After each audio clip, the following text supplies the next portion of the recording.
far as first impressions in that game, like how do you feel? How'd you feel out there, kind of starting to get acclimated with the group? Like, what were you able to show? It was a cool experience for sure because you always wanted to be in the NBA. So that game just went good for me. I got open shots, so I missed a lot of shots too. So it was just a good start for sure.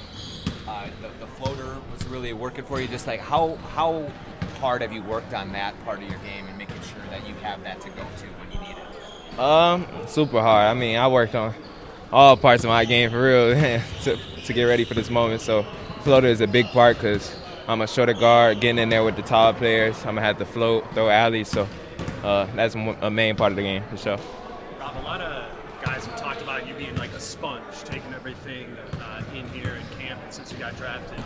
What does that look like for you on the defensive side of the ball? Like, what do you feel like you learned when you get in the play? Really just getting into the ball, not getting off of it. Last game, it was a lot of plays. We watched the film where I was just off of it a little bit. I'll still be there, but I'm not into the ball, so it's easier. When we play against better players, it's going to be less room for error. So really just getting into the ball, staying with them, and then just being a help defense, knowing low man, everything, and then getting to the middle when we do switches, so everything for sure. What player's been like particularly helpful as guiding you? One of your teammates like helped you out? Really the whole team for real, but mainly Mike, Donte, Jaden, McDaniels, Nas, really the whole team for sure.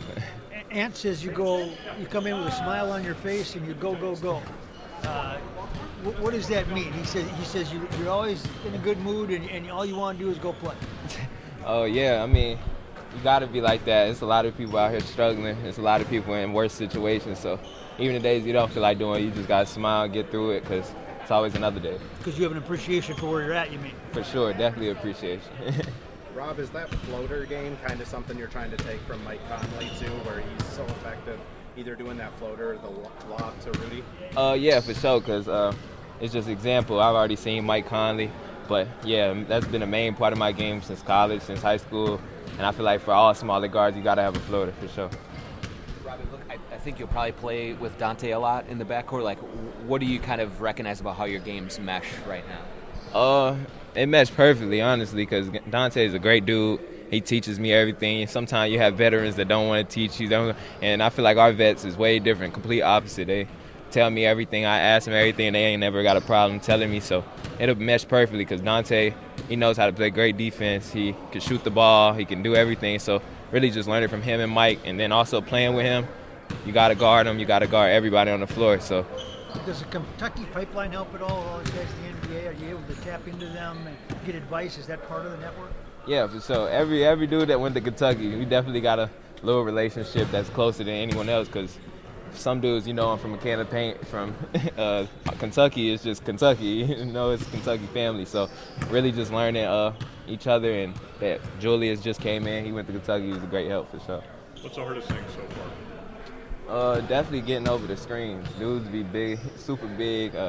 Rudy setting the screen on you. You might get over one, but then he set one right back, and you got to get over it. He's going to hold you a little bit. So really just getting over screens and, yeah, a little thing. How valuable is that in practice, being able to go against Rudy and Julius, two of the better screen setters? It's super valuable because, even though I'm not first string, I try to get in every rep I can behind Mike because practice is where you going to play the game. If you don't do it in practice, then how you going to do it in the game? So really I just be trying to work and get everything right in practice so when the game comes, I know what I'm doing. When Ant was your age, or when Rudy came, he was a little bit younger. He said he never played with a 7-footer before, and it took him a little bit of time to figure out how to play with Rudy. Right. Do you feel like you have experience playing with a big lob threat guy like that, or are you learning that stuff? I'd say Rudy's a little bit better for sure because he's in the NBA. But I definitely play with a bunch of 7-footers, but not just a bunch. You got to know your personnel, so it's not a lot of dudes that can catch ooze. But some at Kentucky, I had Zvonimir, Vicic, a few players for sure. So definitely got a bunch of players I know how to play with in a pick and roll.